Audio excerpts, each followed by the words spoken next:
Connect FM Canada ਦੇ ਵਿੱਚ ਤੁਹਾਡਾ ਸਵਾਗਤ ਹੈ। मैं मनप्रीत रंधावा। ਅੱਜ 16 ਅਗਸਤ ਆ ਔਰ ਅੱਜ ਆਮ ਆਦਮੀ ਪਾਰਟੀ ਦੀ ਸਰਕਾਰ ਨੂੰ ਪੰਜਾਬ ਦੇ ਵਿੱਚ ਪੂਰੇ 17 ਮਹੀਨੇ ਹੋ ਗਏ ਆ, ਪਰ ਇਸ ਵਾਰੀ ਇਸ ਸਰਕਾਰ ਨੇ ਆਪਣਾ ਰਿਪੋਰਟ ਕਾਰਡ ਪੇਸ਼ ਕਰਨ ਦੀ ਕੋਈ ਜ਼ਿੰਮਤ ਨਹੀਂ ਕੀਤੀ। ਜਾਂ ਤਾਂ ਹੋ ਸਕਦਾ ਇਹਨਾਂ ਨੂੰ ਲੱਗਦਾ ਹੀ ਨਾ ਹੋਵੇ ਸਾਡੀਆਂ ਕੋਈ ਪ੍ਰਾਪਤੀਆਂ ਨੇ, ਕੋਈ ਉਪਲਬਧੀਆਂ ਨੇ। ਪਰ ਇੱਕ ਹੋਰ ਚੀਜ਼, ਬੀਤੇ ਦਿਨ ਜਦੋਂ ਪੰਜਾਬ ਦੇ ਮੁੱਖ ਮੰਤਰੀ ਭਗਵੰਤ ਮਾਨ ਪਟਿਆਲੇ ਗਏ ਹੋਏ ਸੀ ਔਰ ਪਟਿਆਲੇ ਉਹ 15 ਅਗਸਤ ਤੇ ਜਿਹੜਾ ਆਜ਼ਾਦੀ ਦਾ ਜਸ਼ਨ ਪੂਰੇ ਭਾਰਤ ਦੇ ਵਿੱਚ 77ਵੇਂ ਵਰ੍ਹੇਗੰਢ ਮਨਾਈ ਜਾ ਰਹੀ ਸੀ, ਉਸ ਦੀ ਸਲਾਮੀ ਲੈਣ ਗਏ ਹੋਏ ਸੀ। ਉਸੇ ਦੌਰਾਨ ਉਹਨਾਂ ਨੇ ਇੱਕ ਗੱਲ ਕਹੀ, ਕਹਿੰਦੇ ਪੰਜਾਬ 'ਚੋਂ ਨਸ਼ੇ ਖਤਮ ਕਰਨ ਲਈ ਸਾਨੂੰ 1 ਸਾਲ ਹੋਰ ਚਾਹੀਦਾ। ਅੱਜ 15 ਅਗਸਤ ਤੇ ਅਗਲੀ 15 ਅਗਸਤ ਤੋਂ ਪਹਿਲਾਂ, ਅਗਲੀ 26 ਜਨਵਰੀ ਤੋਂ ਪਹਿਲਾਂ ਪੰਜਾਬ ਦੇ ਵਿੱਚ ਚਿੱਟੇ ਦਾ ਜਿਹੜਾ ਕਲੰਕ ਲੱਗਿਆ ਹੋਇਆ ਉਹਨੂੰ ਅਸੀਂ ਧੋਣ ਦੇ ਵਿੱਚ ਕਾਮਯਾਬ ਹੋ ਜਾਵਾਂਗੇ। ਸਹਿਯੋਗ ਤੁਹਾਡਾ ਚਾਹੀਦਾ ਬਸ। ਬਲਕਿ ਉਹਨਾਂ ਨੇ ਕਿਹਾ ਕਿ ਜਿਹੜਾ ਆਉਣ ਵਾਲਾ ਅਗਲਾ 15 ਅਗਸਤ ਆ ਸਨ 2024 ਦਾ, ਉਦੋਂ ਤੱਕ ਅਸੀਂ ਨਸ਼ੇ ਖਤਮ ਕਰ ਦਾਂਗੇ। ਬਲਕਿ ਇੱਕ ਅਖਬਾਰ ਦੇ ਵਿੱਚ ਤਾਂ ਮੈਂ ਪੜ੍ਹ ਰਿਹਾ ਸੀ ਕਿ ਉਹਨਾਂ ਨੇ ਕਿਹਾ ਕਿ ਜਿਹੜਾ ਇਸ ਤੋਂ ਵੀ ਅਗਲਾ ਸਨ 2023 ਤੋਂ ਬਾਅਦ ਜਿਹੜੀ 26 ਜਨਵਰੀ ਆਉਣੀ ਹੈ ਸਨ 2025 ਦੇ ਵਿੱਚ, ਉਦੋਂ ਤੱਕ ਅਸੀਂ ਨਸ਼ੇ ਖਤਮ ਕਰਾਂਗੇ। ਪਰ ਕੀ ਕਾਰਨ ਹੈ ਕਿ ਇਹ ਸਰਕਾਰ 1.5 ਸਾਲ ਦੇ ਵਿੱਚ ਨਸ਼ੇ ਖਤਮ ਕਿਉਂ ਨਹੀਂ ਕਰ ਸਕੀ? ਕਿਉਂ ਇਹਨੂੰ ਸਮਾਂ ਚਾਹੀਦਾ? ਲੱਗਦਾ ਇਹ ਹੈ ਕਿ ਇਹਨਾਂ ਦੀਆਂ ਸਾਰੀਆਂ ਪਾਲਿਸੀਜ਼ ਜਾਂ ਇਹਨਾਂ ਦੀਆਂ ਜਿਹੜੀਆਂ ਏਜੰਸੀਜ਼ ਨੇ, ਜਿਵੇਂ ਖਾਸ ਤੌਰ ਤੇ ਪੁਲਿਸ ਏਜੰਸੀਜ਼, ਉਹ ਨਸ਼ੇ ਖਤਮ ਕਰਨ ਦੇ ਵਿੱਚ ਬਿਲਕੁਲ ਨਾਕਾਮਯਾਬ ਹੋ ਗਈਆਂ, ਅਸਫਲ ਹੋ ਗਈਆਂ। ਇਸੇ ਕਰਕੇ ਪੰਜਾਬ ਦੇ ਮੁੱਖ ਮੰਤਰੀ ਨੂੰ 1 ਹੋਰ ਸਾਲ ਮੰਗਣਾ ਪੈ ਰਿਹਾ। ਵੈਸੇ ਇਹਨਾਂ ਨੇ ਵਾਅਦੇ ਤਾਂ ਬੜੇ ਕੀਤੇ ਸੀ। ਅਰਵਿੰਦ ਕੇਜਰੀਵਾਲ ਤਾਂ ਕਹਿੰਦੇ ਸੀ ਮਹੀਨੇ 'ਚ ਖਤਮ ਕਰ ਦਾਂਗੇ। ਇਸੇ ਤਰ੍ਹਾਂ ਗਰੰਟੀਆਂ ਪੰਜਾਬ ਦੇ ਮੁੱਖ ਮੰਤਰੀ ਜਦੋਂ ਪ੍ਰਧਾਨ ਸੀ ਪੰਜਾਬ ਦੇ ਆਮ ਆਦਮੀ ਪਾਰਟੀ ਦੇ, ਉਦੋਂ ਇਹ ਵੀ ਦਿੰਦੇ ਸੀ, ਪਰ ਨਸ਼ੇ ਖਤਮ ਨਹੀਂ ਹੋਏ। ਇਹ ਜਿਹੜੇ ਇਹਨਾਂ ਦੇ ਡੀਜੀਪੀ ਲਾਏ ਹੋਏ ਨੇ, ਆਫੀਸ਼ੀਅਲ ਡੀਜੀਪੀ ਗੌਰਵ ਯਾਦਵ, ਉਹ ਤੁਸੀਂ ਦੇਖੋ ਆਮ ਤੌਰ ਤੇ ਤਸਵੀਰਾਂ ਖਿਚਾਉਂਦੇ ਨੇ, ਜਾ ਕੇ ਮਾਰਚ ਕਰਦੇ ਨੇ ਫੋਰਸ ਦੇ ਨਾਲ, ਤੇ ਛੋਟੇ ਛੋਟੇ ਕੋਈ ਵੇਚਣ ਵਾਲਾ ਹੁੰਦਾ, ਕੋਈ ਖਰੀਦਣ ਵਾਲਾ ਹੁੰਦਾ, ਕਿਸੇ ਕੋਲ ਕੋਈ ਪੁੜੀ ਹੁੰਦੀ ਆ, ਉਹ ਫੜ ਲੈਂਦੇ ਨੇ। ਪਰ ਵੱਡੀਆਂ ਮੱਛੀਆਂ ਫੜਨ ਦੇ ਵਿੱਚ ਅੱਜ ਵੀ ਇਹ ਨਾਕਾਮਯਾਬ ਨੇ। ਇਸੇ ਕਰਕੇ ਇਹ ਨਸ਼ੇ ਖਤਮ ਨਹੀਂ ਹੋ ਰਹੇ। ਪਰ ਜਿਹੜੀ ਅਸਲੀ ਗੱਲ ਅੱਜ ਮੈਂ ਤੁਹਾਡੇ ਨਾਲ ਕਰਨੀ ਆ, ਉਹ ਕਰਨੀ ਆ ਲਾਲ ਚੰਦ ਕਟਾਰੂ ਚੱਕ ਬਾਰੇ। ਪੰਜਾਬ ਦੇ ਉਹ ਕੈਬਨਿਟ ਮੰਤਰੀ ਜਿਨ੍ਹਾਂ ਦੇ ਹੁਣ ਦਿਨ ਪੂਰੇ ਹੋ ਗਏ ਆ। ਦਿਨ ਪੂਰੇ ਵੈਸੇ ਉਹਨਾਂ ਦੇ ਆਪਣੀ ਜ਼ਿੰਦਗੀ ਦੇ ਨਹੀਂ ਹੋਏ, ਦਿਨ ਪੂਰੇ ਉਹਨਾਂ ਦੇ ਹੋ ਗਏ ਆ ਬਤੌਰ ਕੈਬਨਿਟ ਮੰਤਰੀ ਦੇ। ਦੇਖੋ, ਜਿਹੜੀ ਉਹਨਾਂ ਨੇ ਪਹਿਲਾਂ ਗਲਤੀ ਕੀਤੀ ਸੀ, ਉਹ ਗਲਤੀ ਤਾਂ ਬਲੈਕ ਐਂਡ ਵਾਈਟ 'ਚ ਹੈ ਹੀ ਨਹੀਂ ਸੀ, ਕਾਗਜ਼ਾਂ 'ਤੇ ਨਹੀਂ ਸੀ। ਪਰ ਜਿਹੜੀ ਦੂਸਰੀ ਗਲਤੀ ਉਹਨਾਂ ਨੇ ਕਰਤੀ, ਜਿਸ ਤਰ੍ਹਾਂ ਉਹਨਾਂ ਨੇ ਇੱਕ ਅਧਿਕਾਰੀ ਨੂੰ ਪ੍ਰਮੋਟ ਕਰਤਾ, ਫਿਰ ਡੈਮੀ ਆਫੀਸ਼ੀਅਲ ਲੈਟਰ ਜਾਂ ਡੀਓ ਲੈਟਰ ਲਿਖਤਾ। ਉਸ ਤੋਂ ਬਾਅਦ ਉਸ ਅਧਿਕਾਰੀ ਨੇ 100 ਏਕੜ ਜਿਹੜੀ ਬੜੀ ਅਹਿਮ ਜ਼ਮੀਨ ਸੀ ਔਰ ਖਾਸ ਤੌਰ ਤੇ ਮਾਈਨਿੰਗ ਲਈ, ਉਹ ਟਰਾਂਸਫਰ ਕਰਤੀ। ਇਸ ਸਾਰੀ ਚੀਜ਼ ਨੂੰ ਲੈ ਕੇ ਜਿਹੜੀ ਸਰਕਾਰ ਉਹ ਬਹੁਤ ਸਖਤੇ ਦੇ ਵਿੱਚ ਆਈ ਹੋਈ ਹੈ, ਕਿਉਂਕਿ ਸਰਕਾਰ ਦੀ ਬਦਨਾਮੀ ਬਹੁਤ ਹੋਈ ਹੈ। ਕਿਸ ਤਰ੍ਹਾਂ ਪਿਛਲੇ ਦਿਨਾਂ ਦੇ ਵਿੱਚ ਲਾਲ ਚੰਦ ਕਟਾਰੂ ਚੱਕ ਨੂੰ ਪੰਜਾਬ ਦੇ ਮੁੱਖ ਮੰਤਰੀ ਭਗਵੰਤ ਮਾਨ ਨੇ ਬੁਲਾ ਲਿਆ, ਤੇ ਨਾਲ ਹੀ ਬੁਲਾ ਲਿਆ ਕੁਲਦੀਪ ਸਿੰਘ ਧਾਲੀਵਾਲ, ਸਾਬਕਾ ਪੇਂਡੂ ਵਿਕਾਸ ਤੇ ਪੰਚਾਇਤੀ ਮਹਿਕਮੇ ਦੇ ਮੰਤਰੀ। ਦੋਨਾਂ ਦੀ ਖਿਚਾਈ ਹੋਈ ਔਰ ਦੋਨਾਂ ਦੇ ਲਗਭਗ ਅਸਤੀਫੇ ਲੈ ਲਏ ਗਏ ਸੀ, ਪਰ ਦੋਨਾਂ ਨੇ ਸਫਾਈਆਂ ਦਿੱਤੀਆਂ। ਕੀ ਕੁਛ ਇਹਨਾਂ ਨੇ ਕਿਹਾ, ਇਹ ਸਾਰੀ ਤਫਸੀਲ ਮੈਂ ਤੁਹਾਡੇ ਸਾਹਮਣੇ ਪੇਸ਼ ਕਰੂੰਗਾ। ਤੇ ਇਸ ਤੋਂ ਬਾਅਦ ਗੱਲ ਕਰਾਂਗੇ ਭਾਰਤ ਦੇ ਪ੍ਰਧਾਨ ਮੰਤਰੀ ਨਰਿੰਦਰ ਮੋਦੀ ਦੀ। ਦੇਖੋ, ਕਾਂਗਰਸ ਪਾਰਟੀ ਕਹਿੰਦੀ ਲਾਲ ਕਿਲੇ ਤੋਂ ਇਹਨਾਂ ਦਾ ਇਹ ਆਖਰੀ ਭਾਸ਼ਣ ਆ। ਖੈਰ, ਆਖਰੀ ਭਾਸ਼ਣ ਆ ਜਾਂ ਹੋਰ ਭਾਸ਼ਣ ਦੇਣਗੇ, ਇਹ ਤਾਂ ਜਨਤਾ ਤੈਅ ਕਰੂਗੀ। ਪਰ ਇੱਕ ਗੱਲ ਦੱਸਦਾ ਤੁਹਾਨੂੰ ਕਿ ਇਹਨਾਂ ਦਾ ਜਿਹੜਾ 1.5 ਘੰਟੇ ਦਾ ਭਾਸ਼ਣ ਸੀ, ਇਹ ਵੀ ਜਿਹੜਾ ਪਾਰਲੀਮੈਂਟ ਦੇ ਵਿੱਚ ਪਿਛਲਾ ਭਾਸ਼ਣ ਸੀ, ਲਗਭਗ ਓਨਾ ਹੀ ਉਬਾਊ ਸੀ ਜਾਂ ਓਨਾ ਹੀ ਬੋਰਿੰਗ ਸੀ। ਪਰ ਹਾਂ, 3 ਚੀਜ਼ਾਂ ਤੇ ਇਹਨਾਂ ਨੇ ਫੋਕਸ ਕੀਤਾ। ਖਾਸ ਤੌਰ ਤੇ ਇਹਨਾਂ ਨੇ ਕਿਹਾ ਕਿ ਅਸੀਂ ਭ੍ਰਿਸ਼ਟਾਚਾਰ ਖਤਮ ਕਰ ਦਾਂਗੇ, ਨਾਲ ਹੀ ਇਹਨਾਂ ਨੇ ਕਿਹਾ ਕਿ ਅਸੀਂ ਪਰਿਵਾਰਵਾਦ ਦੇ ਖਿਲਾਫ ਆ, ਤੇ ਤੀਸਰੀ ਗੱਲ ਇਹਨਾਂ ਨੇ ਕਹੀ ਕਿ ਤੁਸ਼ਟੀਕਰਨ ਨਹੀਂ ਅਸੀਂ ਹੋਣ ਦੇਵਾਂਗੇ, ਜਿਹਨੂੰ ਅਸੀਂ ਅਪੀਜ਼ਮੈਂਟ ਕਹਿੰਦੇ ਆ।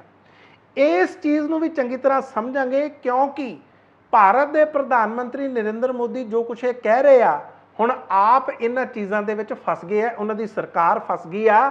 Controller auditor general of India ਦੀ ਜਿਹੜੀਆਂ ਪਿਛਲੇ ਦਿਨਾਂ ਦੇ ਵਿੱਚ ਰਿਪੋਰਟਸ ਆਈਆਂ ਨੇ, ਕੈਗ ਦੀਆਂ ਜਿਹੜੀਆਂ ਰਿਪੋਰਟਸ ਆਈਆਂ ਨੇ, ਉਸ ਨੇ ਇਸ ਸਰਕਾਰ ਨੂੰ ਭ੍ਰਿਸ਼ਟਾਚਾਰ ਉੱਤੇ ਕਟਹਿਰੇ ਦੇ ਵਿੱਚ ਖੜਾ ਕਰਤਾ।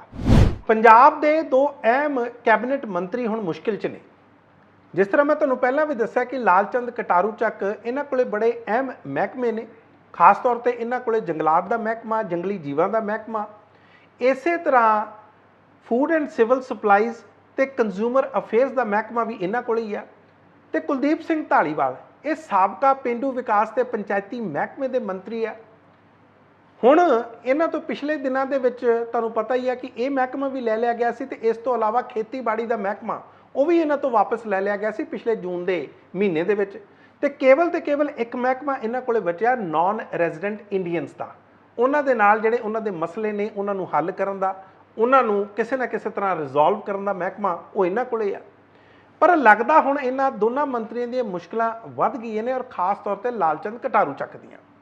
ਬੀਤੇ ਦਿਨੀ ਜਦੋਂ ਇਹ ਖਬਰਾਂ ਛਾਇਆ ਹੋਈਆਂ ਕਿ ਕਿਸ ਤਰ੍ਹਾਂ ਇਹਨਾਂ ਮੰਤਰੀਆਂ ਨੇ ਆਪਸੀ ਮਿਲੀ ਭੁਗਤ ਦੇ ਨਾਲ 100 ਏਕੜ ਜ਼ਮੀਨ ਪਠਾਨਕੋਟ ਜ਼ਿਲ੍ਹੇ ਦੀ ਟ੍ਰਾਂਸਫਰ ਕਰਤੀ, ਔਰ ਜਿਹਦੇ ਵਿੱਚੋਂ ਜਿਹੜੀ 45 ਤੋਂ 50 ਏਕੜ ਜ਼ਮੀਨ ਮਾਈਨਿੰਗ ਲਈ ਬਹੁਤ ਜ਼ਿਆਦਾ ਉਪਯੋਗੀ ਸੀ, ਬਹੁਤ ਲਾਭਦਾਇਕ ਸੀ, ਬਹੁਤ ਪਰਫੈਕਟ ਸੀ, ਉਸ ਜ਼ਮੀਨ ਨੂੰ ਵੀ ਇਹਨਾਂ ਨੇ ਟ੍ਰਾਂਸਫਰ ਕਰਤਾ। ਇਹ ਸਾਰਾ ਕੁਝ ਜਦੋਂ ਹੋਇਆ ਤੇ ਪੰਜਾਬ ਦੀ ਸਰਕਾਰ ਬਹੁਤ ਸਖਤੇ 'ਚ ਆ ਗਈ, ਔਰ ਉਹਨਾਂ ਨੂੰ ਲੱਗਾ ਕਿ ਇਹਦੇ ਨਾਲ ਉਹਨਾਂ ਦੀ ਇੰਬੈਰਸਮੈਂਟ ਬਹੁਤ ਹੋਈ ਆ।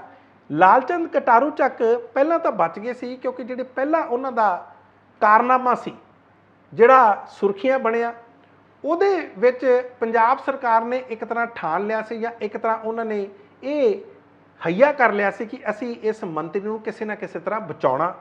ਪਰ ਇਸ ਵਾਰੀ ਇਸ ਮੰਤਰੀ ਨੂੰ ਬਚਾਉਣਾ ਮੁਸ਼ਕਲ ਹੋਇਆ ਪਿਆ।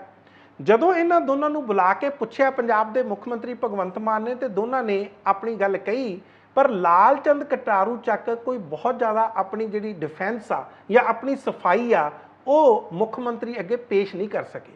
ਕੁਲਦੀਪ ਸਿੰਘ ਧਾਲੀਵਾਲ ਨੇ ਜ਼ਰੂਰ ਇਹ ਗੱਲ ਕਹੀ ਆ ਕਿ ਦੇਖੋ ਜੀ, ਇਹਨਾਂ ਨੇ ਸਿਫਾਰਿਸ਼ ਕਰਨ ਦੀ ਗੱਲ ਕੀਤੀ ਸੀ। ਉਹ ਜਿਹੜਾ ਕੁਲਦੀਪ ਸਿੰਘ ਨਾਮ ਦਾ ਅਫਸਰ ਸੀ ਉਹ BDPO ਸੀ, ਉਹਦੀ ਕਾਫੀ ਦੇਰ ਤੱਕ ਪ੍ਰਮੋਸ਼ਨ ਨਹੀਂ ਸੀ ਹੋਈ, ਤੇ ਇਹੀ ਲਾਲਚੰਦ ਕਟਾਰੂ ਚੱਕ ਨੇ ਕਿਹਾ ਕਿ ਇਹਦੀ ਪ੍ਰਮੋਸ਼ਨ ਕਰ ਦਿਓ, ਤੇ ਮੈਂ ਉਸ ਨੂੰ DDPO ਬਣਾਤਾ, ਉਹਦੀ ਪ੍ਰਮੋਸ਼ਨ ਕਰਤੀ।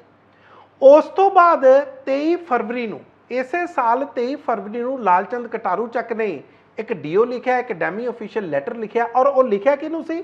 ਕੁਲਦੀਪ ਸਿੰਘ ਧਾਲੀਵਾਲ ਨੂੰ। ਉਹ ਵੀ ਗੱਲ ਉਹਨਾਂ ਨੇ ਮੰਨੀ ਕਿ ਦੇਖੋ ਜੀ, ਮੇਰੇ ਕੋਲ ਆਇਆ ਸੀ, ਮੈਂ ਅੱਗੇ ਵਧਾਤਾ, ਲੇਕਿਨ ਉਸ ਤੋਂ ਬਾਅਦ ਜਿਹੜਾ ਸਾਰਾ ਕੁਝ ਹੋਇਆ ਉਹ ਮੇਰੀ ਜਾਣਕਾਰੀ ਦੇ ਵਿੱਚ ਨਹੀਂ ਹੈ। ਇਹ ਗੱਲ ਕੁਲਦੀਪ ਸਿੰਘ ਧਾਲੀਵਾਲ ਮੁੱਖ ਮੰਤਰੀ ਨੂੰ ਦੱਸ ਰਹੇ ਆ। ਕਹਿੰਦੇ ਜੀ ਇਹਨਾਂ ਨੇ ਆਪ ਹੀ, ਯਾਨੀ ਕਿ ਲਾਲਚੰਦ ਕਟਾਰੂ ਚੱਕ ਨੇ ਆਪ ਹੀ ਫੋਨ ਕੀਤਾ, ਇਹਨਾਂ ਨੇ ਆਪ ਹੀ ਡਾਇਰੈਕਟਰ ਨੂੰ, ਸੈਕਟਰੀ ਨੂੰ, ਇਹਨਾਂ ਸਾਰੇ ਅਫਸਰਾਂ ਨੂੰ ਕਹਿਤਾ ਕਿ ਮੇਰੀ ਤਾਂ ਮੰਤਰੀ ਦੇ ਨਾਲ ਗੱਲ ਹੋ ਗਈ ਹੈ, ਯਾਨੀ ਕਿ ਕੁਲਦੀਪ ਸਿੰਘ ਧਾਲੀਵਾਲ ਨਾਲ ਗੱਲ ਹੋ ਗਈ ਆ, ਤੁਸੀਂ ਇਹਨਾਂ ਨੂੰ ਜਿਹੜਾ ਵਾਧੂ ਚਾਰਜ ਆ, ਜਿਹੜਾ ਐਡੀਸ਼ਨਲ ਚਾਰਜ ਆ, ਐਡੀਸ਼ਨਲ ਡਿਪਟੀ ਕਮਿਸ਼ਨਰ ਡਿਵੈਲਪਮੈਂਟ ਦਾ, ਉਹ ਇਸ ਕੁਲਦੀਪ ਸਿੰਘ ਨਾਮ ਦੇ ਅਫਸਰ ਨੂੰ ਦੇ ਦਿਓ। ਕਹਿੰਦੇ ਮੇਰੀ ਤਾਂ ਇਹ ਜਾਣਕਾਰੀ 'ਚ ਨਹੀਂ ਸੀ, ਤੇ ਬਾਅਦ ਦੇ ਵਿੱਚ ਜਦੋਂ ਸਾਨੂੰ ਪਤਾ ਲੱਗਾ ਕਿ 100 ਏਕੜ ਜ਼ਮੀਨ ਤਬਦੀਲ ਕਰ ਦਿੱਤੀ ਗਈ ਹੈ, ਟ੍ਰਾਂਸਫਰ ਕਰ ਦਿੱਤੀ ਗਈ ਆ ਨਿੱਜੀ ਹੱਥਾਂ ਦੇ ਵਿੱਚ, ਤੇ ਤਦ ਜਾ ਕੇ ਸਾਡੀ ਜਿਹੜੀ ਇਸ ਤੋਂ ਹਾਇਰ ਕੋਰਟ ਹੁੰਦੀ ਹੈ, ਜੁਆਇੰਟ ਕਮਿਸ਼ਨਰ ਦੀ ਕੋਰਟ, ਉਹਨੇ ਇਸ ਫੈਸਲੇ ਤੇ ਰੋਕ ਲਾਤੀ। ਇਸ ਕਰਕੇ ਮੈਂ ਪਾਕ ਸਾਫ਼ ਹਾਂ। ਜਿਸ ਤਰ੍ਹਾਂ ਮੈਂ ਤੁਹਾਨੂੰ ਦੱਸਿਆ, ਜਦੋਂ ਸਾਰੀ ਗੱਲ ਹੋ ਰਹੀ ਸੀ, ਆਪਣੀਆਂ ਫਾਈਲਾਂ ਲੈ ਕੇ ਪਹੁੰਚੇ ਹੋਏ ਸੀ ਦੋਨੇ ਮੰਤਰੀ, ਔਰ ਮੁੱਖ ਮੰਤਰੀ ਨੂੰ ਸਾਰਾ ਕੁਝ ਦੱਸ ਰਹੇ ਸੀ, ਪਰ ਲਾਲਚੰਦ ਕਟਾਰੂ ਚੱਕ ਕੋਲੇ ਕੋਈ ਬਹੁਤ ਜ਼ਿਆਦਾ ਕਨਵਿੰਸਿੰਗ ਤੱਥ ਨਹੀਂ ਸੀ, ਕਿਉਂਕਿ DO ਲੈਟਰ ਤਾਂ ਉਹਨਾਂ ਨੇ ਖੁਦ ਲਿਖਿਆ ਸੀ। ਪਰ ਕੀ ਕੁਲਦੀਪ ਸਿੰਘ ਧਾਲੀਵਾਲ ਵੀ ਪੂਰਾ ਸੱਚ ਬੋਲ ਰਹੇ ਆ? ਇਸ ਗੱਲ ਨੂੰ ਥੋੜਾ ਜਿਹਾ ਸਮਝਣ ਦੀ ਕੋਸ਼ਿਸ਼ ਕਰਦੇ ਆ, ਕਿਉਂਕਿ ਜਿਹੜਾ DO ਲੈਟਰ ਲਿਖਿਆ ਗਿਆ ਲਾਲਚੰਦ ਕਟਾਰੂ ਚੱਕ ਵੱਲੋਂ, ਉਹ ਸਿੱਧਾ ਕੁਲਦੀਪ ਸਿੰਘ ਧਾਲੀਵਾਲ ਨੂੰ ਲਿਖਿਆ ਗਿਆ, ਔਰ ਉਸੇ DO ਲੈਟਰ ਤੇ ਕੁਲਦੀਪ ਸਿੰਘ ਧਾਲੀਵਾਲ ਦੇ ਥੱਲੇ ਸਿਗਨੇਚਰ ਨੇ, ਇਹਨਾਂ ਦੇ ਦਸਤਖਤ ਨੇ। ਇਹ ਨਹੀਂ ਹੋਇਆ ਕਿ ਸਿੱਧਾ ਚਲਾ ਗਿਆ। ਜਿਉਂ ਇਹਨਾਂ ਦੀ ਲੈਟਰ ਜਾਂ ਉਸ DO ਲੈਟਰ ਤੇ ਕੁਲਦੀਪ ਸਿੰਘ ਧਾਲੀਵਾਲ ਦੇ ਦਸਤਖਤ ਹੁੰਦੇ ਨਾ, ਉਹ ਨਾਲ ਦੀ ਨਾਲ ਥੱਲੇ ਚਲਾ ਜਾਂਦਾ, ਕਲਰਕਸ ਕੋਲੇ ਚਲਾ ਜਾਂਦਾ, ਸੁਪਰਇੰਟੈਂਡੈਂਟਸ ਕੋਲੇ ਚਲਾ ਜਾਂਦਾ, ਜਿਹਨਾਂ ਨੂੰ ਆਪਾਂ ਸੁਪਰਡੈਂਟ ਕਹਿ ਦਿੰਦੇ ਆ। ਉਸ ਤੇ ਸਾਰੀਆਂ ਪ੍ਰੋਸੀਡਿੰਗਸ ਸ਼ੁਰੂ ਹੋ ਕੇ ਡਾਇਰੈਕਟਰ ਤੋਂ ਲੈ ਕੇ ਤੇ ਫਿਰ ਪ੍ਰਿੰਸੀਪਲ ਸੈਕਟਰੀ ਤੱਕ ਵੀ ਪਹੁੰਚਦਾ, ਕਿਉਂਕਿ ਜਿਹੜਾ ਪ੍ਰਿੰਸੀਪਲ ਸੈਕਟਰੀ ਸੀ ਜਾਂ ਫਾਈਨੈਂਸ਼ੀਅਲ ਕਮਿਸ਼ਨਰ ਸੀ ਉਸ ਵਕਤ ਦੇ K ਸ਼ਿਵਾ ਪ੍ਰਸਾਦ, ਉਹਨਾਂ ਨੇ ਆਪਣੀ ਨੋਟਿੰਗ ਦੇ ਵਿੱਚ ਇਹ ਗੱਲ ਜ਼ਾਹਿਰ ਕੀਤੀ ਆ, ਕਹਿੰਦੇ ਕਿ ਇਹ ਜਿਹੜਾ ਕੁਝ ਇਹਨਾਂ ਦੀ ਪ੍ਰਮੋਸ਼ਨ ਕੀਤੀ ਜਾ ਰਹੀ ਹੈ ਜਾਂ ਕੁਲਦੀਪ ਸਿੰਘ ਨੂੰ ਐਡੀਸ਼ਨਲ ਚਾਰਜ ਦਿੱਤਾ ਜਾ ਰਿਹਾ, ਇਹ ਮੰਤਰੀ ਦੀਆਂ ਇਨਸਟਰਕਸ਼ਨਸ ਤੇ ਦਿੱਤਾ ਜਾ ਰਿਹਾ। ਯਾਨੀ ਕਿ ਕੁਲਦੀਪ ਸਿੰਘ ਧਾਲੀਵਾਲ ਉਸ ਵਕਤ ਦੇ ਮੰਤਰੀ ਸੀ, ਇਹਨਾਂ ਦੀਆਂ ਸਿਫਾਰਿਸ਼ ਤੇ, ਇਹਨਾਂ ਦੀਆਂ ਇਨਸਟਰਕਸ਼ਨਸ ਤੇ ਸਾਰਾ ਕੁਝ ਕੀਤਾ ਜਾ ਰਿਹਾ। ਤੇ ਹੁਣ ਤੁਸੀਂ ਇਹ ਦੱਸੋ ਕਿ ਕੁਲਦੀਪ ਸਿੰਘ ਧਾਲੀਵਾਲ ਆਪਣੇ ਆਪ ਨੂੰ ਪਾਕ ਸਾਫ਼ ਕਿੱਦਾਂ ਰੱਖ ਸਕਦੇ ਆ? ਦੂਸਰੀ ਗੱਲ, ਜੇ ਮੰਨ ਵੀ ਲਓ ਕਿ ਕੁਲਦੀਪ ਸਿੰਘ ਧਾਲੀਵਾਲ ਨੂੰ ਪਤਾ ਹੀ ਨਹੀਂ ਲੱਗਾ ਕਿ ਇੱਕ ਦੂਸਰਾ ਮੰਤਰੀ, ਦੂਸਰੇ ਮਹਿਕਮੇ ਦਾ ਮੰਤਰੀ ਲਾਲਚੰਦ ਕਟਾਰੂ ਚੱਕ ਇੱਕ ਅਫਸਰ ਦੀ ਪ੍ਰਮੋਸ਼ਨ ਵੀ ਕਰਵਾ ਗਿਆ, ਉਸ ਨੂੰ ਵਾਧੂ ਚਾਰਜ ਵੀ ਦਵਾ ਗਿਆ ਤੇ ਉਸ ਤੋਂ ਬਾਅਦ 100 ਏਕੜ ਜ਼ਮੀਨ ਵੀ ਟਰਾਂਸਫਰ ਕਰਵਾ ਗਿਆ। ਤੇ ਫਿਰ ਕੁਲਦੀਪ ਸਿੰਘ ਧਾਲੀਵਾਲ ਨੂੰ ਤਾਂ ਕੋਈ ਹੱਕ ਹੀ ਨਹੀਂ ਹੈ ਮੰਤਰੀ ਰਹਿਣ ਦਾ। ਜਿਸ ਮੰਤਰੀ ਨੂੰ ਇਹ ਨਹੀਂ ਪਤਾ ਕਿ ਮੇਰੇ ਮਹਿਕਮੇ ਦੇ ਵਿੱਚ ਹੋ ਕੀ ਰਿਹਾ ਤੇ ਜਿਹੜਾ ਬਾਅਦ ਦੇ ਵਿੱਚ ਇਹ ਕਹੇ ਕਿ ਮੈਨੂੰ ਪਤਾ ਹੀ ਨਹੀਂ ਲੱਗਾ, ਮੈਂ ਬਿਲਕੁਲ ਇਨੋਸੈਂਟ ਆ ਜਾਂ ਮੈਂ ਇਗਨੋਰੈਂਟ ਰਿਹਾ, ਤੇ ਫਿਰ ਤਾਂ ਉਹਨੂੰ ਕਿਸੇ ਮਹਿਕਮੇ ਦੇ ਵਿੱਚ ਰਹਿਣ ਦਾ ਹੱਕ ਹੀ ਨਹੀਂ ਹੈ। ਹਜੇ ਤਾਂ ਅਸੀਂ ਕੁਲਦੀਪ ਸਿੰਘ ਧਾਲੀਵਾਲ ਦੀ ਉਹ ਫਾਈਲ ਦੀ ਗੱਲ ਨਹੀਂ ਕਰਦੇ, ਭਗਤੂਪੁਰੇ ਵਾਲੀ ਜ਼ਮੀਨ ਦੀ, ਜਿਹੜੀ ਉਹਨਾਂ ਨੇ ਬਣਾ ਕੇ ਪੰਜਾਬ ਦੇ ਮੁੱਖ ਮੰਤਰੀ ਨੂੰ ਭੇਜੀ ਹੋਈ ਆ। ਕਦੇ ਕੁਲਦੀਪ ਸਿੰਘ ਧਾਲੀਵਾਲ ਨੇ ਉਸ ਫਾਈਲ ਦਾ ਰੌਲਾ ਪਾਇਆ ਜਾਂ ਉਹਨਾਂ ਨੂੰ ਲੱਗਦਾ ਕਿ ਮੁੱਖ ਮੰਤਰੀ ਕੋਲੇ ਪਈ ਆ, ਸਾਨੂੰ ਕਰਨ ਦੀ ਕੀ ਲੋੜ ਆ? ਇਹ ਜਿਹੜੀਆਂ ਗੱਲਾਂ ਫਲਾਈਆਂ ਜਾ ਰਹੀਆਂ ਸੀ ਕਿ ਉਸ ਫਾਈਲ ਉੱਤੇ ਕੋਈ ਲੀਗਲ ਓਪੀਨੀਅਨ ਲੈਣਾ, ਏਜੀ ਦਾ ਲੈਣਾ, ਉਹ ਤਾਂ ਕੇਵਲ ਤੇ ਕੇਵਲ ਪ੍ਰੈਸ ਨੂੰ ਇੱਕ ਜਵਾਬ ਆ, ਉਹਦੇ ਤੇ ਕਰਨਾ ਕਰਾਉਣਾ ਕੁਛ ਨਹੀਂ। ਵਾਪਸ ਆਉਣੇ ਆ ਇਸ ਮਾਮਲੇ ਦੀ ਸੀਰੀਅਸਨੈਸ ਨੂੰ ਦੇਖਦੇ ਹੋਏ 14 ਅਗਸਤ ਨੂੰ, ਯਾਨੀ ਕਿ ਬੀਤੇ ਦਿਨ ਪੰਜਾਬ ਦੇ ਜਿਹੜੇ ਮੁੱਖ ਸਕੱਤਰ ਨੇ, ਪੰਜਾਬ ਦੇ ਚੀਫ ਸੈਕਟਰੀ ਅਨੁਰਾਗ ਵਰਮਾ ਨੇ ਹੁਣ ਇੱਕ ਆਰਡਰ ਕੱਢਿਆ। ਇਸ ਆਰਡਰ ਤੋਂ ਤੁਸੀਂ ਅੰਦਾਜ਼ਾ ਲਾ ਸਕਦੇ ਹੋ ਕਿ ਇਹ ਮਾਮਲਾ ਕਿੰਨਾ ਸੀਰੀਅਸ ਆ। ਤੁਸੀਂ ਦੇਖੋ, ਇਹ ਜਿਹੜਾ 14 ਅਗਸਤ ਦਾ ਆਰਡਰ ਆ, ਇਹਨਾਂ ਨੇ ਚੀਫ ਸੈਕਟਰੀ ਨੇ ਦੋ ਮਹਿਕਮਿਆਂ ਨੂੰ ਲਿਖਿਆ। ਇੱਕ ਤਾਂ ਜਿਹੜਾ ਮਾਈਨਿੰਗ ਐਂਡ ਜੀਓਲੋਜੀ ਡਿਪਾਰਟਮੈਂਟ ਆ, ਇਸ ਨੂੰ ਵੀ ਲਿਖਿਆ, ਤੇ ਦੂਸਰਾ ਪੇਂਡੂ ਵਿਕਾਸ ਤੇ ਪੰਚਾਇਤੀ ਮਹਿਕਮੇ ਨੂੰ ਲਿਖਿਆ। ਉਹਨਾਂ ਨੇ ਲਿਖਿਆ ਕਿ ਜਿਹੜਾ ਅੱਗੇ ਤੋਂ ਤੁਸੀਂ ਇਸ ਤਰ੍ਹਾਂ ਦੀ ਕੋਈ ਜ਼ਮੀਨ ਆ ਜੋ ਮਾਈਨਿੰਗ ਲਈ ਤੁਸੀਂ ਦਿੰਦੇ ਹੋ, ਇਹ ਇਸ ਤਰ੍ਹਾਂ ਨਾ ਕਰੋ, ਕਾਨੂੰਨ ਦੇ ਹਿਸਾਬ ਦੇ ਨਾਲ ਚੱਲੋ। ਸਾਡੇ ਕੋਲ ਇਹ ਆਰਡਰ ਦੀ ਕਾਪੀ ਆ, ਅਸੀਂ ਤੁਹਾਨੂੰ ਸਕਰੀਨ ਤੇ ਦਿਖਾ ਵੀ ਰਹੇ ਹਾਂ। ਤੁਸੀਂ ਇਹ ਦੇਖੋ ਕਿ ਉਹਨਾਂ ਨੇ ਇਹ ਗੱਲ ਕਹੀ ਔਰ ਕਹਿੰਦੇ ਇਹਦੇ ਨਾਲ ਸਾਡੀ ਆਮਦਨੀ ਵਧੂਗੀ, ਇਹਦੇ ਨਾਲ ਸਾਰਾ ਕੰਮ ਕਾਨੂੰਨ ਦੇ ਹੱਦ ਦੇ ਅੰਦਰ ਰਹਿ ਕੇ ਹੋਊਗਾ। ਤੇ ਆਉਣ ਵਾਲੇ ਦਿਨਾਂ ਦੇ ਵਿੱਚ ਜਿੰਨੀਆਂ ਦਰਿਆ ਦੇ ਕੰਢੇ ਤੇ ਕੋਈ ਜ਼ਮੀਨ ਪੈਂਦੀ ਆ, ਉਹਨਾਂ ਨੂੰ ਆਇਡੈਂਟੀਫਾਈ ਕਰੋ, ਤੇ ਜੇ ਉਹਦੇ ਚੋਂ ਸਰਕਾਰ ਕੋਈ ਵਧੀਆ ਆਮਦਨੀ ਕਰ ਸਕਦੀ ਆ, ਮਾਲੀਆ ਕਮਾ ਸਕਦੀ ਆ, ਤੇ ਉਹ ਸਰਕਾਰ ਦੇ ਧਿਆਨ ਦੇ ਵਿੱਚ ਲਿਆਓ। ਇਹ ਸਾਰੀ ਦੀ ਸਾਰੀ ਐਕਸਰਸਾਈਜ਼ ਪੂਰੇ ਪੰਜਾਬ ਦੇ ਵਿੱਚ ਹੋਣੀ ਚਾਹੀਦੀ ਆ। ਇਹਨਾਂ ਦੋਨਾਂ ਮਹਿਕਮਿਆਂ ਨੂੰ ਆਪਸ ਦੇ ਵਿੱਚ ਤਾਲਮੇਲ ਕਰਨ ਲਈ ਕਿਹਾ, ਇਹਨਾਂ ਦੋਨਾਂ ਮਹਿਕਮਿਆਂ ਨੂੰ ਆਪਸ ਦੇ ਵਿੱਚ ਕੋਆਰਡੀਨੇਟ ਕਰਨ ਲਈ ਕਿਹਾ, ਔਰ ਉਸ ਤੋਂ ਬਾਅਦ ਕਿਹਾ ਕਿ 28 ਅਗਸਤ ਤੱਕ 14 ਦਿਨਾਂ ਦਾ ਕੇਵਲ ਸਮਾਂ ਦਿੱਤਾ, 2 ਹਫ਼ਤਿਆਂ ਦਾ। 2 ਹਫ਼ਤਿਆਂ ਦੇ ਅੰਦਰ ਅੰਦਰ ਪੰਜਾਬ ਦੇ ਵਿੱਚ ਇਸ ਤਰ੍ਹਾਂ ਦੀਆਂ ਕਿੰਨੀਆਂ ਕੁ ਜ਼ਮੀਨਾਂ ਨੇ ਜਿੱਥੇ ਮਾਈਨਿੰਗ ਹੋ ਸਕਦੀ ਆ, ਜਿੱਥੋਂ ਸਰਕਾਰ ਮਾਲੀਆ ਕਮਾ ਸਕਦੀ ਆ, ਜਿੱਥੋਂ ਲੋਕਾਂ ਨੂੰ ਕੋਈ ਫਾਇਦਾ ਹੋ ਸਕਦਾ, ਉਹਨਾਂ ਨੂੰ ਜਿਹੜਾ ਰੇਤਾ ਬਜਰੀ ਆ ਉਹ ਘੱਟ ਰੇਟਾਂ ਤੇ ਮਿਲ ਸਕਦਾ। ਇਹ ਸਾਰੀਆਂ ਚੀਜ਼ਾਂ ਕਰਕੇ ਤੁਸੀਂ ਸਾਡੇ ਮਹਿਕਮੇ ਨੂੰ 28 ਅਗਸਤ ਤੱਕ ਦੱਸੋ। ਪਰ ਇਸ ਦੌਰਾਨ ਇਸ ਦੀ ਸੀਰੀਅਸਨੈਸ ਤਾਂ ਚਲੋ ਠੀਕ ਆ ਕਿ ਪੰਜਾਬ ਦੇ ਜਿਹੜੇ ਚੀਫ ਸੈਕਟਰੀ ਨੇ ਅਨੁਰਾਗ ਵਰਮਾ, ਉਹਨਾਂ ਨੇ ਇਹ ਗੱਲ ਦਰਸਾਈ ਆ। ਪਰ ਹੁਣ ਲਾਲਚੰਦ ਕਟਾਰੂ ਚੱਕ ਕਿੰਨੇ ਕੁ ਦਿਨਾਂ ਦੇ ਹੋਰ ਮਹਿਮਾਨ ਰਹਿੰਦੇ ਨੇ, ਜਾਂ ਇਹਨਾਂ ਨੂੰ ਫੇਰ ਬਚਾ ਲਿਆ ਜਾਊਗਾ? ਕਿਉਂਕਿ ਸਰਕਾਰ ਦਾ, ਜਿਸ ਤਰ੍ਹਾਂ ਮੈਂ ਤੁਹਾਨੂੰ ਪਹਿਲਾਂ ਵੀ ਕਿਹਾ ਸੀ, ਪੰਜਾਬ ਦੇ ਮੁੱਖ ਮੰਤਰੀ ਦਾ ਇਮਤਿਹਾਨ ਆ। ਕੀ ਇਸ ਇਮਤਿਹਾਨ 'ਚੋਂ ਪੰਜਾਬ ਦੇ ਮੁੱਖ ਮੰਤਰੀ ਪਾਸ ਹੋਣਗੇ ਜਾਂ ਪਹਿਲਾਂ ਵਾਂਗੂ ਫੇਰ ਇੱਕ ਵਾਰੀ ਫੇਲ ਹੋ ਜਾਣਗੇ? ਬੀਤੇ ਕੱਲ ਭਾਰਤ ਦੇ ਪ੍ਰਧਾਨ ਮੰਤਰੀ ਨਰਿੰਦਰ ਮੋਦੀ ਲਾਲ ਕਿਲੇ ਤੋਂ ਭਾਸ਼ਣ ਦੇ ਰਹੇ ਸੀ। ਆਪਣੇ ਇਸ 1.5 ਘੰਟੇ ਦੇ ਭਾਸ਼ਣ ਦੇ ਦੌਰਾਨ ਉਹਨਾਂ ਨੇ 3 ਚੀਜ਼ਾਂ ਤੇ ਖਾਸ ਜ਼ੋਰ ਦਿੱਤਾ।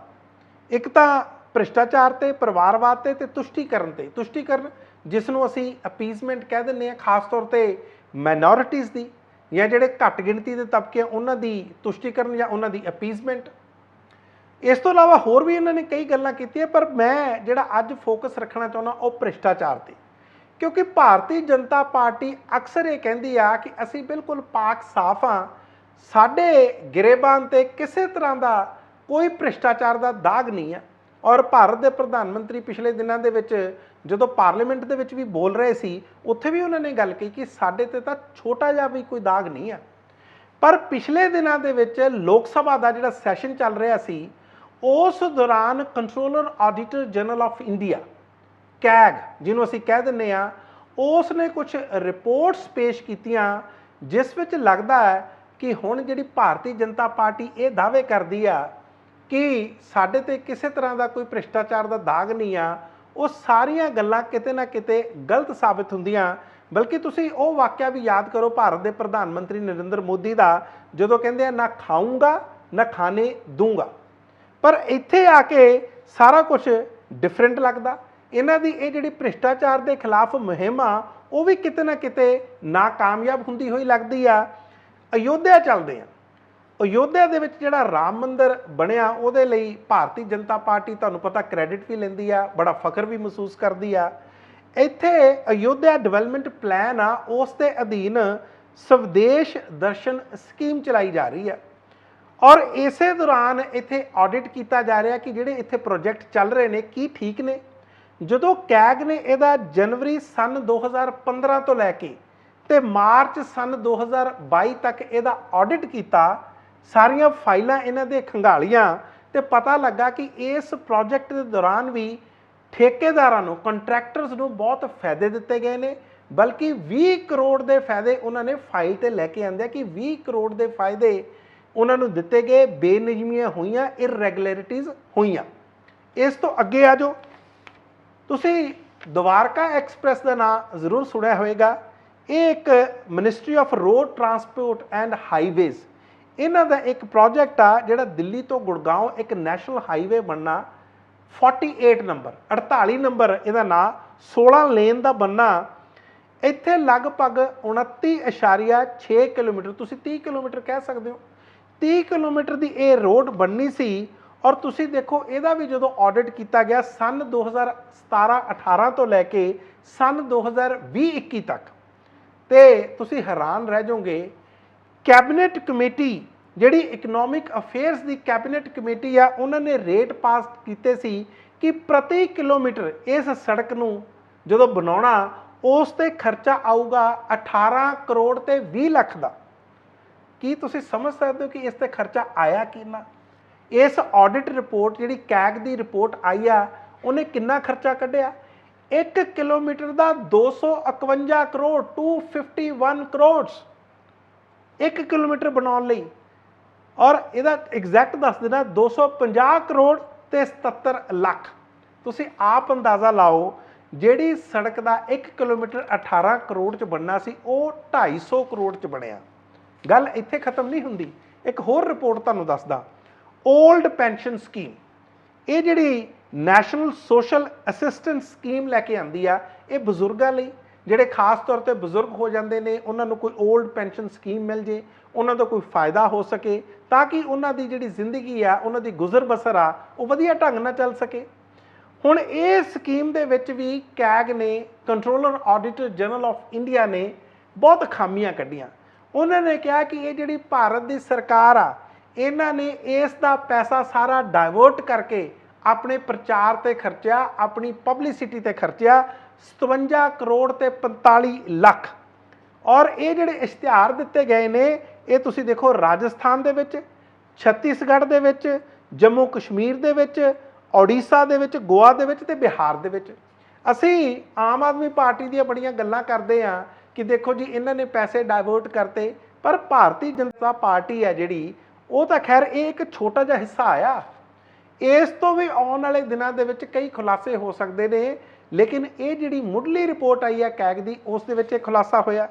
ਅੱਗੇ ਆ ਜਾਓ, ਤੁਹਾਨੂੰ ਮੈਂ ਇੱਕ ਦਿਨ ਪਹਿਲਾਂ ਆਯੁਸ਼ਮਾਨ ਭਾਰਤ ਸਕੀਮ ਆ, ਜਿਹੜੀ ਨੈਸ਼ਨਲ ਹੈਲਥ ਇੰਸ਼ੋਰੈਂਸ ਸਕੀਮ ਬਾਰੇ ਦੱਸਿਆ ਸੀ, ਔਰ ਉਹਦੇ ਬਾਰੇ ਤੁਹਾਨੂੰ ਇਹ ਵੀ ਦੱਸਿਆ ਸੀ ਕਿ 10 ਲੱਖ ਲਾਭਪਾਤਰੀ, 10 ਲੱਖ ਕੇਵਲ ਤੇ ਕੇਵਲ 3 ਮੋਬਾਈਲ ਫੋਨਾਂ ਦੇ ਨਾਲ ਜੁੜੇ ਹੋਏ ਸੀ। ਤੇ ਤੁਸੀਂ ਆਪ ਅੰਦਾਜ਼ਾ ਲਾ ਲਓ ਕਿ ਇਹ ਸਕੀਮ ਕਿਸ ਤਰ੍ਹਾਂ ਦੀ ਹੋਏਗੀ। ਔਰ ਇਸ ਤੋਂ ਇਲਾਵਾ ਤੁਸੀਂ ਦੇਖੋ, ਇਸ ਕੈਗ ਰਿਪੋਰਟ ਦੇ ਵਿੱਚ ਇਹ ਵੀ ਗੱਲ ਆਈ ਕਿ 400 ਵਿਅਕਤੀ ਮੱਧ ਪ੍ਰਦੇਸ਼ ਦੇ ਵਿੱਚ ਜਿਹੜੇ ਦੁਨੀਆ ਤੇ ਰਹੇ ਨਹੀਂ, ਜਿਹੜੇ ਇਸ ਦੁਨੀਆ ਤੋਂ ਜਾ ਚੁੱਕੇ ਨੇ, ਉਹਨਾਂ ਦੀ ਡੈਥ ਹੋ ਚੁੱਕੀ ਆ, ਉਹ ਇਲਾਜ ਕਰਵਾ ਰਹੇ ਸੀ ਤੇ ਉਹਨਾਂ ਦਾ ਪੈਸਾ ਵੀ ਕਢਵਾਇਆ ਗਿਆ, ਉਹਨਾਂ ਦੇ ਮੁਆਵਜ਼ੇ ਵੀ ਲੈ ਗਏ ਕਿ ਨਹੀਂ ਜੀ ਇਹ ਤਾਂ ਇਸੇ ਦੁਨੀਆ ਤੇ ਆ। ਇਹ ਵੀ ਇਸੇ ਕੈਗ ਰਿਪੋਰਟ ਦੇ ਵਿੱਚ ਆਇਆ। ਅੱਗੇ ਆ ਜਾਓ, ਇਸੇ ਮੱਧ ਪ੍ਰਦੇਸ਼ ਦੇ ਵਿੱਚ 8000 ਵਿਅਕਤੀਆਂ ਨੇ ਮੁਆਵਜ਼ੇ ਲਏ, ਵੱਖਰੇ ਵੱਖਰੇ, ਯਾਨੀ ਕਿ ਜਿਹੜਾ ਇੱਕ ਵਿਅਕਤੀ ਸੀ ਉਹ ਇੱਕੋ ਸਮੇਂ ਕਈ ਹਸਪਤਾਲਾਂ ਦੇ ਵਿੱਚ ਉਹ ਦਾਖਲ ਹੋਇਆ ਹੁੰਦਾ ਸੀ ਤੇ ਸਾਰੇ ਹਸਪਤਾਲਾਂ ਤੋਂ ਉਹ ਇਸ ਸਕੀਮ ਦੇ ਅਧੀਨ, ਆਯੁਸ਼ਮਾਨ ਭਾਰਤ ਸਕੀਮ ਦੇ ਅਧੀਨ ਪੈਸੇ ਲੈ ਰਹੇ ਸੀ। ਇਹ 8000 ਵਿਅਕਤੀ ਨੇ। ਤੇ ਇਸ ਤੋਂ ਇਲਾਵਾ ਹਰਿਆਣੇ ਦੇ ਵਿੱਚ ਵੀ ਆ ਜਾਓ, ਵੈਸੇ ਮੱਧ ਪ੍ਰਦੇਸ਼ ਦੇ ਵਿੱਚ ਵੀ ਤੁਹਾਨੂੰ ਪਤਾ ਭਾਰਤੀ ਜਨਤਾ ਪਾਰਟੀ ਦੀ ਸਰਕਾਰ ਆ, ਔਰ ਇਸੇ ਤਰ੍ਹਾਂ ਹਰਿਆਣੇ ਦੇ ਵਿੱਚ 4121 ਵਿਅਕਤੀਆਂ ਨੇ ਇਸ ਸਕੀਮ ਦਾ ਲਾਹਾ ਲਿਆ ਜਾਂ ਇਸ ਸਕੀਮ ਦਾ ਨਜਾਇਜ਼ ਫਾਇਦਾ ਚੱਕਿਆ, ਤੁਸੀਂ ਇਸ ਤਰ੍ਹਾਂ ਵੀ ਕਹਿ ਸਕਦੇ ਹੋ। ਸੋ ਇੱਥੋਂ ਤੁਸੀਂ ਅੰਦਾਜ਼ਾ ਲਾ ਸਕਦੇ ਹੋ ਕਿ ਇਹ ਸਕੀਮਾਂ ਕਿਹੜੇ ਪਾਸੇ ਨੂੰ ਤੁਰੀਆਂ। ਗੱਲ ਇੱਥੇ ਨਹੀਂ ਖਤਮ ਹੁੰਦੀ, ਤੁਹਾਨੂੰ ਤਾਂ ਥੋੜਾ ਅੱਗੇ ਹੋਰ ਲੈ ਕੇ ਚੱਲਦਾ। ਭਾਰਤਮਾਲਾ ਇੱਕ ਇਸ ਤਰ੍ਹਾਂ ਦਾ ਪ੍ਰੋਜੈਕਟ ਆ ਜਿਹਦੇ ਵਿੱਚ 75,000 ਕਿਲੋਮੀਟਰ ਪੂਰੇ ਭਾਰਤ ਦਾ, ਪੂਰੇ ਇੰਡੀਆ ਦਾ, ਇਹਦੀਆਂ ਸੜਕਾਂ ਆਪਸ ਦੇ ਵਿੱਚ ਜੁੜਨੀਆਂ, ਆਪਸ ਦੇ ਵਿੱਚ ਇੰਟਰਲਿੰਕ ਹੋਣਾ ਇਹਨਾਂ ਨੇ। ਇਸ ਸਕੀਮ ਦੇ ਵਿੱਚ ਵੀ ਕੈਗ ਨੇ ਸਭ ਤੋਂ ਵੱਡਾ ਭਾਰਤ ਦਾ ਘੁਟਾਲਾ ਕੱਢਿਆ। ਕੈਗ ਦੀ ਜਿਹੜੀ ਰਿਪੋਰਟ ਆਈ ਆ ਉਸ ਅਨੁਸਾਰ ਜਿਹੜੀ ਪਰਮਿਸ਼ਨ ਸੀ ਜਾਂ ਜਿਹੜੀ ਇਹਨਾਂ ਨੂੰ ਪਿੱਛੋਂ ਸੈਂਕਸ਼ਨ ਆਪਾਂ ਕਵਾਂਗੇ, ਸੈਂਕਸ਼ਨ ਮਿਲੀ ਸੀ ਕਿ 1 ਕਿਲੋਮੀਟਰ ਤੇ ਤੁਸੀਂ 15 ਕਰੋੜ ਰੁਪਇਆ ਖਰਚੋਗੇ, ਤੇ ਖਰਚਿਆ ਕਿੰਨਾ ਗਿਆ? 25 ਕਰੋੜ। ਹਰ 1 ਕਿਲੋਮੀਟਰ ਤੇ 10 ਕਰੋੜ ਰੁਪਇਆ ਵੱਧ ਖਰਚਿਆ ਗਿਆ। ਔਰ ਇਹ ਬਣਨੀ ਕਿੰਨੀ ਸੀ? 75,000 ਕਿਲੋਮੀਟਰ। ਤੇ ਕਿੰਨਾ ਘਪਲਾ ਹੋ ਗਿਆ? 7.5 ਲੱਖ ਕਰੋੜ ਦਾ ਇਹ ਘਪਲਾ। ਤੁਸੀਂ ਆਪ ਅੰਦਾਜ਼ਾ ਲਾ ਲਓ ਕਿ ਇਹ ਘਪਲਾ ਕਿੱਡਾ ਵੱਡਾ, ਕਿ ਭਾਰਤ ਦੇ ਵਿੱਚ ਇਸ ਲੈਵਲ ਦਾ ਪਹਿਲਾਂ ਵੀ ਆਇਆ, ਕੋਲ ਸਕੈਮ ਆਇਆ, ਉਸ ਤੋਂ ਬਾਅਦ 2G ਸਕੈਮ ਆਇਆ, ਹਾਲਾਂਕਿ ਉਹਨਾਂ ਦਾ ਬਣਿਆ ਕੁਛ ਨਹੀਂ। ਅੱਜ ਤੱਕ ਕਿਸੇ ਨੂੰ ਇੰਡਾਈਟ ਨਹੀਂ ਕੀਤਾ ਗਿਆ, ਕਿਸੇ ਨੂੰ ਦੋਸ਼ੀ ਨਹੀਂ ਠਹਿਰਾਇਆ ਗਿਆ। ਅੱਛਾ, ਇਹਦੇ ਵਿੱਚ ਜਿਹੜੀ ਹੋਰ ਇੰਟਰਸਟਿੰਗ ਚੀਜ਼ ਆ, ਹੋਰ ਦਿਲਚਸਪ ਚੀਜ਼ ਆ, ਉਹ ਵੀ ਤੁਹਾਨੂੰ ਮੈਂ ਦੱਸਦਾ ਕਿ ਇਹ ਜਿਹੜੀ ਭਾਰਤਮਾਲਾ ਪ੍ਰੋਜੈਕਟ ਆ, ਇਹਦੇ ਠੇਕੇ ਕਿਹਨੂੰ ਦਿੱਤੇ ਗਏ। ਕੇਰਲ ਦੇ ਵਿੱਚ ਗੌਤਮ ਅਡਾਨੀ ਦੀ ਜਿਹੜੀ ਅਡਾਨੀ ਐਂਟਰਪ੍ਰਾਈਜ਼ਸ ਆ ਉਹਨੂੰ ਠੇਕੇ ਮਿਲੇ। ਛੱਤੀਸਗੜ੍ਹ ਦੇ ਵਿੱਚ ਅਡਾਨੀ ਗਰੁੱਪ ਨੂੰ ਠੇਕੇ ਮਿਲੇ। ਤੇਲੰਗਾਨਾ ਦੇ ਵਿੱਚ ਅਡਾਨੀ ਰੋਡ ਟਰਾਂਸਪੋਰਟ ਨੂੰ ਠੇਕੇ ਮਿਲੇ। ਮੱਧ ਪ੍ਰਦੇਸ਼ ਦੇ ਵਿੱਚ ਅਡਾਨੀ ਐਂਟਰਪ੍ਰਾਈਜ਼ਸ ਨੂੰ ਠੇਕੇ ਮਿਲੇ। ਆਂਧਰਾ ਪ੍ਰਦੇਸ਼ ਦੇ ਵਿੱਚ ਅਡਾਨੀ ਐਂਟਰਪ੍ਰਾਈਜ਼ਸ ਨੂੰ ਠੇਕੇ ਮਿਲੇ। ਮਹਾਰਾਸ਼ਟਰ ਦੇ ਵਿੱਚ ਅਡਾਨੀ ਐਂਟਰਪ੍ਰਾਈਜ਼ਸ, ਉੜੀਸਾ ਦੇ ਵਿੱਚ ਅਡਾਨੀ ਐਂਟਰਪ੍ਰਾਈਜ਼ਸ, ਵੈਸਟ ਬੰਗਾਲ ਦੇ ਵਿੱਚ ਅਡਾਨੀ ਐਂਟਰਪ੍ਰਾਈਜ਼ਸ, ਗੁਜਰਾਤ ਦੇ ਵਿੱਚ ਅਡਾਨੀ ਐਂਟਰਪ੍ਰਾਈਜ਼ਸ। ਔਰ ਇਹ ਗੱਲ ਪਿਛਲੇ ਦਿਨਾਂ ਦੇ ਵਿੱਚ ਰਾਜ ਸਭਾ ਦੇ ਆਮ ਆਦਮੀ ਪਾਰਟੀ ਦੇ ਮੈਂਬਰ ਨੇ ਸੰਜੇ ਸਿੰਘ, ਜਿਨ੍ਹਾਂ ਨੂੰ ਪਿਛਲੇ ਦਿਨਾਂ ਦੇ ਵਿੱਚ ਸਸਪੈਂਡ ਕਰ ਦਿੱਤਾ ਗਿਆ ਸੀ, ਬਲਕਿ ਉਹਨਾਂ ਨੂੰ ਇੱਕ ਸੈਸ਼ਨ ਲਈ ਸਸਪੈਂਡ ਨਹੀਂ ਕੀਤਾ। ਹੁਣ ਇਹ ਵੀ ਪਤਾ ਲੱਗਾ ਕਿ ਉਹਨਾਂ ਨੂੰ ਆਉਣ ਵਾਲੇ ਸੈਸ਼ਨ ਦੇ ਲਈ ਵੀ ਸਸਪੈਂਡ ਕਰ ਦਿੱਤਾ ਗਿਆ। ਇਹ ਆਪਣੇ ਆਪ ਦੇ ਵਿੱਚ ਬਹੁਤ ਇੱਕ ਵੱਖਰੀ ਗੱਲ ਆ, ਪਰ ਤੁਸੀਂ ਇਸ ਤੋਂ ਅੰਦਾਜ਼ਾ ਲਾਓ ਕਿ ਇਹ ਹੋ ਕੀ ਰਿਹਾ।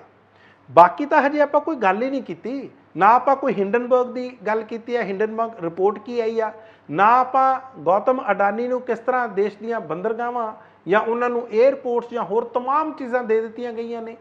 ਇਹ ਕੇਵਲ ਤੇ ਕੇਵਲ ਮੈਂ ਤੁਹਾਨੂੰ ਕੈਗ ਦੀਆਂ ਰਿਪੋਰਟਸ ਦੱਸੀਆਂ ਨੇ। ਤੁਸੀਂ ਇਸ ਤੋਂ ਅੰਦਾਜ਼ਾ ਲਾ ਸਕਦੇ ਹੋ ਕਿ ਇਹ ਜਿਹੜਾ ਕਿਹਾ ਜਾ ਰਿਹਾ ਕਿ ਨਾ ਖਾਊਂਗਾ ਨਾ ਖਾਣੇ ਦੂੰਗਾ, ਕਿ ਇਹ ਵਾਕਿਆ ਠੀਕ ਹੈ। ਕੈਗ ਨੇ ਇੰਨੀਆਂ ਗਲਤੀਆਂ ਕੱਢੀਆਂ ਜਾਂ ਇੰਨੀਆਂ ਇਰੈਗੂਲੈਰਿਟੀਜ਼ ਜਾਂ ਬੇਨਿਯਮੀਆਂ ਕੱਢੀਆਂ ਕਿ ਇਸ ਦਾ ਕੋਈ ਜਵਾਬ ਹੈ? ਤੁਸੀਂ ਦੇਖ ਰਹੇ ਸੀ ਕਨੈਕਟ ਸ਼ੀਸ਼ਾ, ਮੈਂ ਮਨਪ੍ਰੀਤ ਰੰਧਾਵਾ।